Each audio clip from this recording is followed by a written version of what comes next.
Good afternoon, welcome to this week's edition of Four Wheels and a Seat, my channel where I review new cars every week for people who might be looking for a new car and don't know which one to get. I can help you out with a simple, straightforward review. Don't forget to hit the subscribe button down below the notification bell, and if you enjoy the review, please feel free to give me a like. Today I'm in the 2025 Mazda CX-30. It's been about 12 months since I last drove this car. You can check out my previous review by clicking the link just up there. Last time I drove the second from top spec GT. Today I'm in the top spec Astina, which is packed full of gear and is really nice to drive. It does make me wonder though whether it's worth the excessive amount of money they charge for this car, and I'll explain why. So the CX-30 has been around for the last several years. Outwardly, it really hasn't changed much at all. Here in the Astina, at the front, we get full LED driving lights and daytime running lights and headlights, and that's an improvement over the lower spec models that still have halogens for the daytime running lights. So it's good that they're gone. On the side, the Astina picks up 17-inch silver colored alloy wheels. There's also a sunroof around the back, powered tailgate, and 317 litres of cargo space underneath that.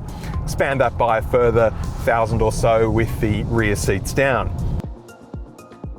Under the bonnet, and the Astina gets the largest engine in the fleet, a 2.5 litre four-cylinder petrol unit that outputs 139 kilowatts and 252 newton meters of torque.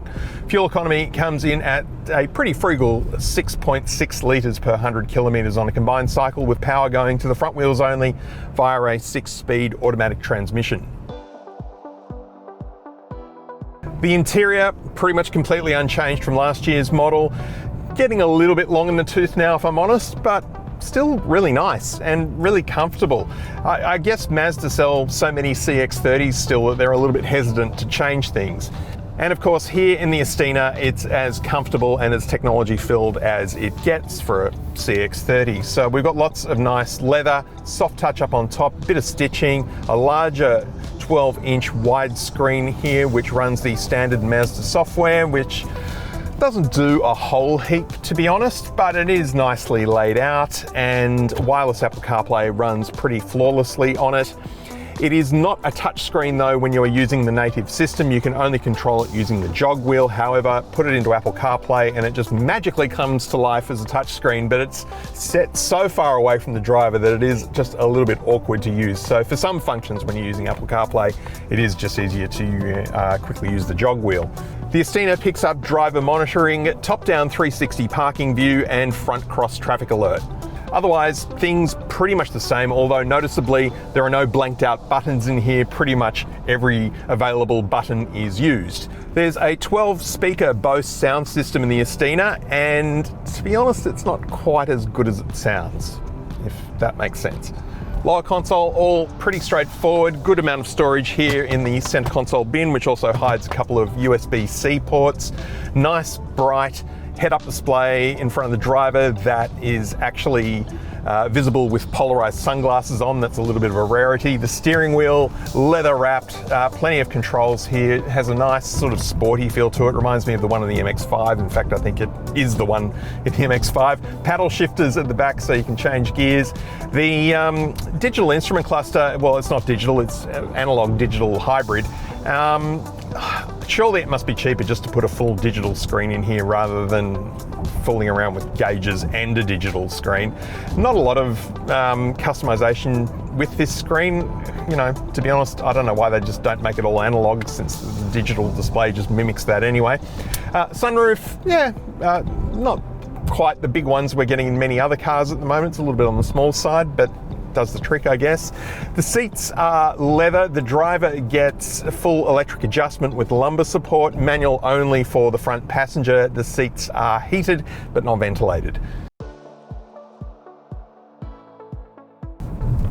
Here's the Mazda CX-30, a turn-back car, a car so good looking that you have to turn back and look at it after you've parked it.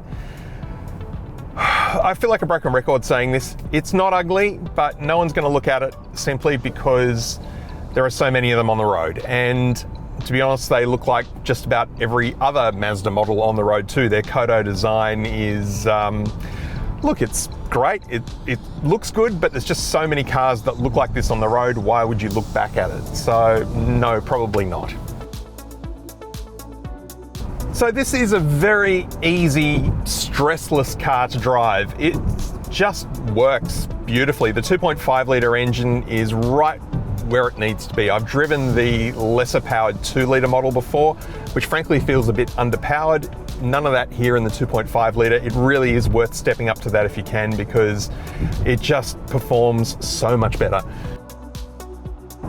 The forward collision alert is a little overactive in this car and tends to be jumping at shadows frequently, and that actually seems to freak out my passengers more than it does me, suddenly hearing this loud alert that's seemingly coming out of the blue because the car in front of us has just slowed down slightly. Low speed acceleration when you're parking and going off the lights can be just a little overly sensitive perhaps. I've had more complaints from my passengers than what I have myself that this car feels like it lurches backward and forwards a little bit. And look, I'm not sure if that's just my bad driving or the car does feel a little overly sensitive perhaps with the acceleration. But to be honest, there is really nothing surprising about this car. It is very predictable. And if you're a fan of the brand, then you know what you're getting with the Mazda CX-30. But none of that is bad. I mean, it's a great car to drive. The seating position is fantastic. It's nice and low in the cabin and feels a little bit sporty. I've got plenty of headroom. I don't feel squashed in any way, and I'm 190 centimeters tall. Mazda really do interior cabin comfort that is driver-centric, and it's a very pleasant place to be.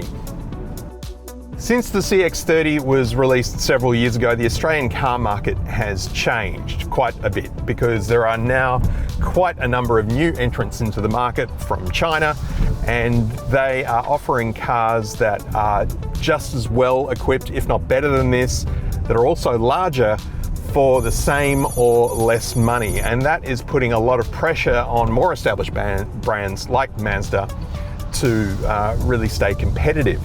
Now, although the CX-30 has had a slight price drop in the last 12 months, it is still quite expensive for a small SUV. That's not to say that this car is no good. It is really, really good. It's just the other brands are starting to catch up. So if you're a fan of the brand, then the CX-30 is definitely for you. Otherwise, your money may go a bit further elsewhere.